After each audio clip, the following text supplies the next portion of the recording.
A horn blew, dry as a dying crow. A cacophony of bells, individually not strong enough to follow the horn, but collectively disparate, rolling the sound in all directions, little shards of cold sunlight. Below even that, the tramp of feet, the jingle of harnesses, the rasp of swords loosening, the creak of armour stretched and shifting in the warming light. Pennants. A sea of pennants above the field of spears. Waves of stationary horsemen, like beached whales waiting for the tide. Mist and breath curling like the smoke of fires on cold nights. Hushed voices. The chanting of the black-robed worshippers of the Christ of the East. Bells tinkling. Horses neighing. The ground rumbling from the tramp of hundreds of feet. Wave upon wave, each more dread than the last. The soldiers of the Sheriff of Nottingham, led by the flame-haired Paol. The knight Pendred and his household cavalry. A contingent of lay brothers of the Templar Order. 100 hardened warriors, shock troops of the King's Own. The household soldiers of Belen. 500 peasant militia from York. A contingent of slingers from the shires of Oxford. 50 knights from the House of Lancaster. 3 marcher lords and their troops promised rich fiefdoms in the heartlands for their part in the massacre. Rank upon rank, file upon file, silvered blade and leather armour, halberds, plate, short bows and crossbows. An army that if it marched across the Thames Isis and into London would make the inhabitants quake and the walls fall. The ground they walked on was broken, flattened, burned, blessed by the followers of the Christ of the East. A hole, the heart had been ripped out of Sherwood, and the army filled it, keen to spill over and into the veins, the arteries, the organs, keen to kill and maim and destroy until nothing was left. The horn blew once, a clear, sharp blast. The army came to a halt. From here, they would march. From here, they would ride. From here they would complete the conquest the Black Bishop had begun. The ground had been cleared for miles around, the trees chopped down and burned, the ash blessed with holy water, but where there had been nothing, now a man stood, solitary. Voices snickered. This was no fight. Mist was rising. Mist from a clear sky and an empty field, rising like smoke, like the shades of the dead trees. Hooded, a longbow in hand.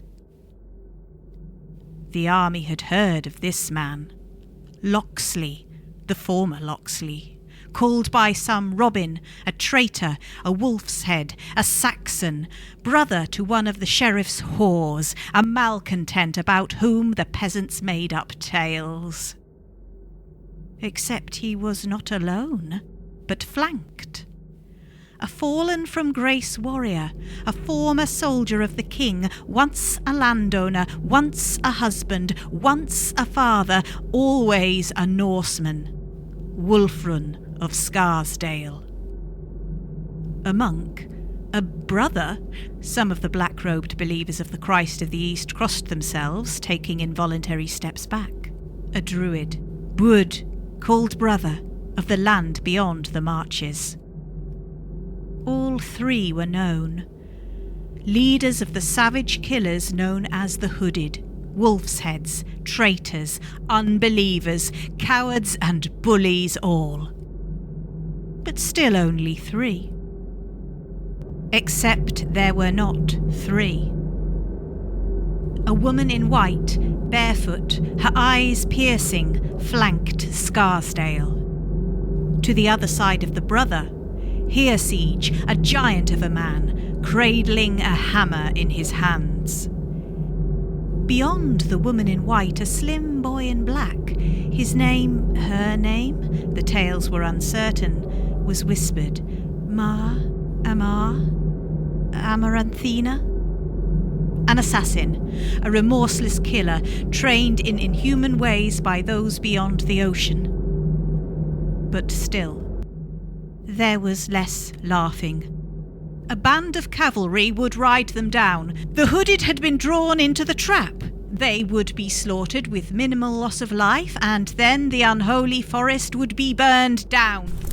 The Saxon forest would be burned down. The forest of the old ways of the old gods would be burned down. No units in the army moved. Was this it?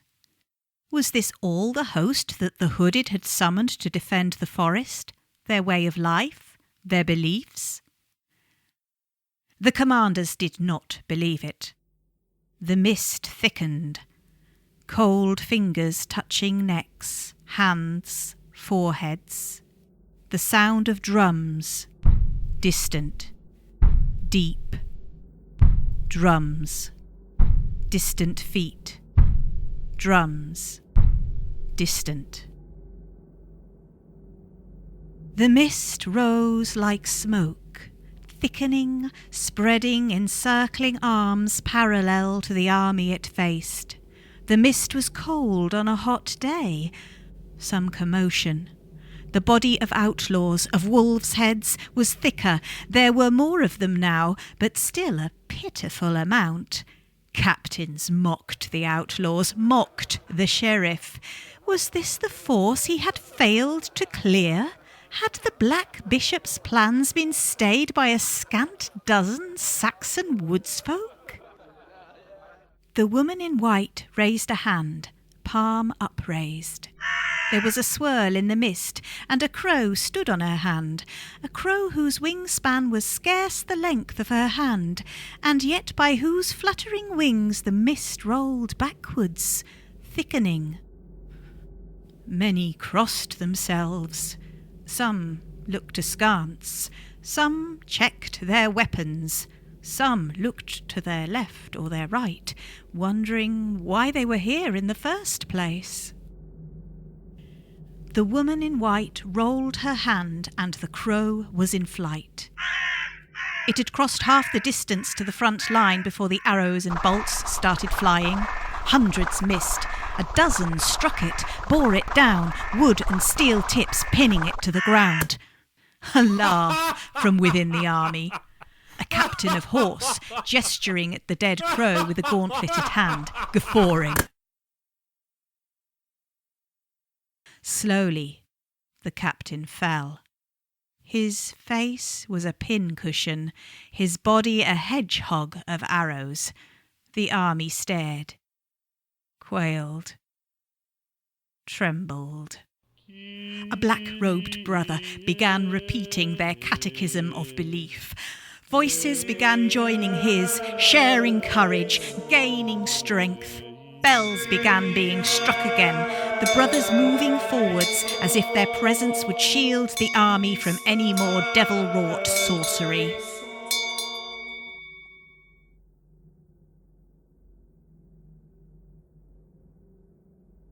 The mist returned. From a clear, bright sky, patches of mist began appearing all around the army. The sounds of the praying became fragmented, isolated, broken, out of step. The sound of drums returned. The scent of brimstone. The sounds of a forge. Weapons being hammered into existence. The hornblower took up his instrument once more, blowing a clear, crystal-sharp note which seemed to still the sounds of the forge. Stilled it until a crow shredded the horn whilst still on the man's lips. In the tumult to slay the crow, the horn-bearer was killed. The crow flapped into flight, ragged-winged, trailing feathers. Swords and axes swung, bolts were loosed, bodies and the crow fell. There was a shout. Pendred and his household cavalry, some 20 souls in all, broke rank and charged the hooded. Instead of bunching up, the hooded formed a line, shields appearing in their hands. One crash, one impact, and even with shields it would be over. The knights' horses thundered towards destiny. The shield wall exploded into flame and the hooded stepped forwards, moving towards the horses. The horses reared or neighed or tried to turn. There was a tumultuous wave of sickening sounds as shields struck horses and knights were falling. Horses were screaming, but the hooded reformed. There might have been slightly fewer of them, but there was a raging furnace of horse flesh and man flesh and wooden shields. Black smoke plumed into the sky. The lay brothers of the Templar Order took to the field, one for each hooded. Bwyd and Hereseige ended their combatants rapidly. The one who'd faced the woman in white staggered off, drooling, moon-eyed, witless. Mar or Amaranthina dispatched her or his opponent easily. Robin slew his. One or two of the hooded fell, not to rise, and the surviving lay brothers nodded to the hooded and departed the field, unmolested. Yorkshire's peasant militia was ordered onto the field. They broke clear of the army, pulling away, and then scattered to either side, abandoning whatever shield, helm or armour they had. Many fell, slain by the bowmen of the army, but those archers were falling also, targeted by the hooded. A black-robed brother stepped forwards, swinging incense. A good 50 arrows spitted him, and he fell. The sheriff gave an order, and the King's Own and his men took a step forwards. The stench of brimstone rolled over the field, gagging all movement. The mist swirled.